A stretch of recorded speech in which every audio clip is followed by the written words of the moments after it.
नमस्कार. ॲडव्होकेट प्रवीण वाघ या यूट्यूब चॅनलवरती आपल्या सर्वांचे स्वागत आहे.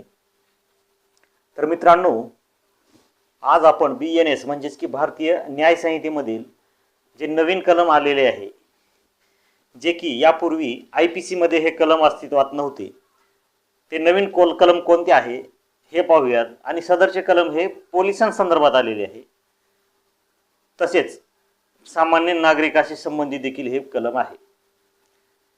तर मित्रांनो, BNS मधील कलम 226. तर 226 मध्ये attempt to commit suicide to compel or restrain exercise of lawful power. म्हणजेच मित्रांनो, एखादा लोकसेवक, एखादा पोलीस अधिकारी किंवा एखादा कुठलाही शासकीय अधिकारी त्याचं एखादं कार्य पार पाडत असताना, त्याची ड्यूटी पार पाडत असताना, त्याचं कर्तव्य पार पाडत असताना जर एखादा व्यक्ती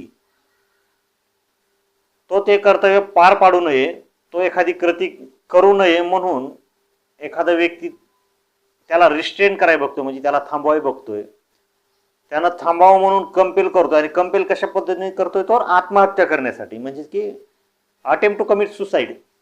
म्हणजे एखादा व्यक्ती, एखाद्या लोकसेवकाने, एखाद्या पब्लिक सर्वंटने एखादी कृती करू नये म्हणून मी आत्महत्या करतोय असा बनाव करणे किंवा अशा प्रकारची कृती करणे. आणि अशा प्रकारच्या कृती करण्याचा उद्देश जो असतो तो एखाद्या पब्लिक सर्वंटला कंपेल करणे, रिस्ट्रेन करणे, एखाद्या कार्यवाहीपासून परावृत्त करणे. हे कलम 226 BNS मध्ये आलेले आहे. तर मित्रांनो, या कलमाप्रमाणे whenever attempt to commit suicide with intent to compel or restrain any public servant.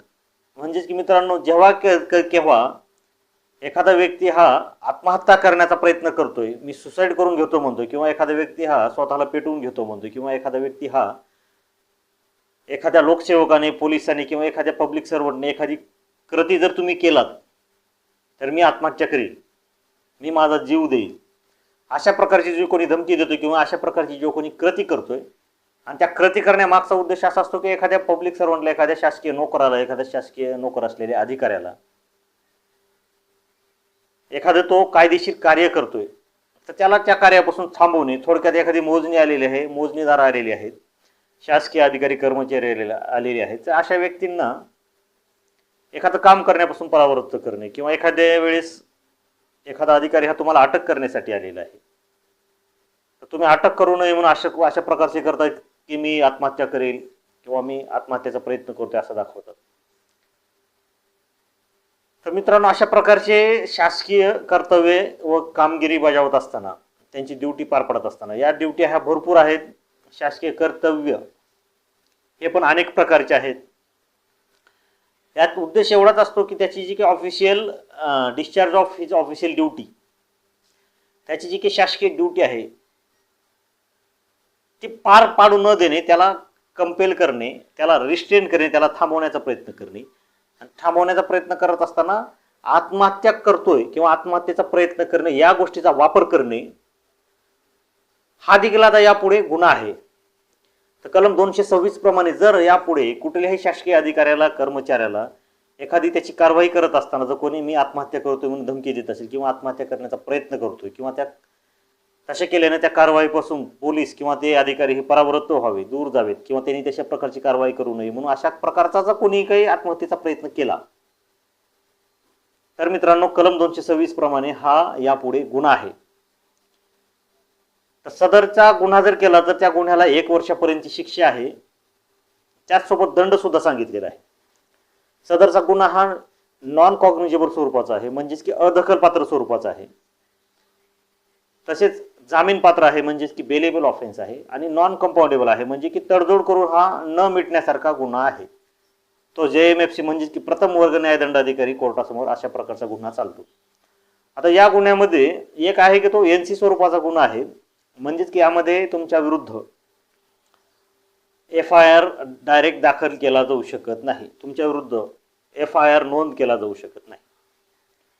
परंतु पोलीस NC रिपोर्ट प्रमाणे स्वतःची कंप्लेंट सुद्धा पोलीस स्टेशनला म्हणजे की कोर्टाकडे ते वर्ग करू शकतात. आणि ती कंप्लेंट जर पोलिसांनी कंप्लेंट तुमचा जर NC रिपोर्ट हा चालवावा म्हणून जर कोर्टाकडे वर्ग केला आणि असा गुन्हा जर चालला तर अशा गुन्ह्यामध्ये 1 वर्षापर्यंतची शिक्षा सांगितलेली आहे आणि अशा गुन्ह्यात तडजोड नाही, म्हणजे की तडजोड होऊ शकत नाही. तो विना तडजोड शेवटपर्यंत तो निकाली काढावा लागतो.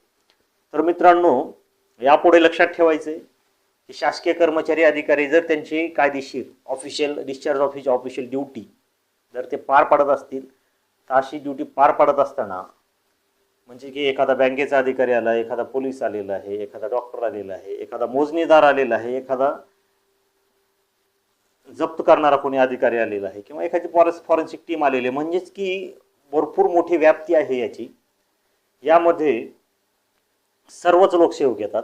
अशा लोकसेवकांना त्यांची ड्युटी न करू देता एखादी ड्युटी करू नये म्हणून तुम्ही आत्महत्येची धमकी देता आणि आत्महत्या करण्याचा प्रयत्न करता.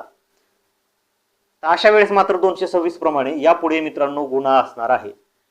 त्यामुळे यापुढे 226 कलम काय आहे हे सुद्धा कायद्याचे विद्यार्थी मित्रांनी वाचावे, सर्वसामान्य माणसांना सांगावे, कायद्याप्रती जागृती करावी, जेणेकरून सर्वांनाच की नवीन कायदा काय आहे, नवीन कलम काय आहेत आणि शासकीय अधिकारी कर्मचारी यांना आपण कशा प्रकारे सहकार्य करू शकतो हे सुद्धा पाहिलं पाहिजे.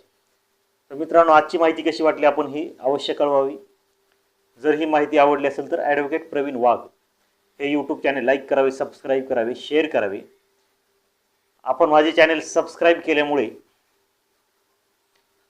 मी कायद्यावरती जे आणखी नवीन नवीन व्हिडिओ टाकणार आहे, त्याची माहिती टाकणार आहे, ते आपल्यापर्यंत व्यवस्थितपणे पोहोचेल. तसेच मला सुद्धा एक आत्मविश्वास माझा वाढेल. तसेच मला आणखीन व्हिडिओ बनवण्यासाठी प्रेरणा मिळेल. धन्यवाद मित्रांनो.